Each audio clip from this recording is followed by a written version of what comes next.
გამწოვი მედიუმი 20 სანტიმეტრი 15-ზე, ფასი 70 ლარი.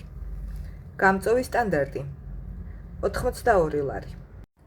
გვაქვს ასეთ მოდელშიც, ესეც 82 ლარი. ჩასაშენებელი ლარაინის ბრენდი 180 ლარი. დასადგამი არ საჭიროებს ტომარას, აქვს ფილტრი 85 ლარი. 80 ვატი. ასევე დასადგამი, რომელსაც აქვს ფილტრი და თან უერთდება კალამი კიდევაც სურვილის შემთხვევაში 150 ვატი 105 ლარი. პედიკურის ელექტროჯაკუზი, ამის ფოტოს დავურთავ 80 ლარი. ნახევარმთვარე სანათი დიდი ზომის, ზომა 66, 35-ზე, ფასი 180 ლარი. სანათი, რომელიც მაგიდაზე მაგრდება, აქციით 35 ლარი.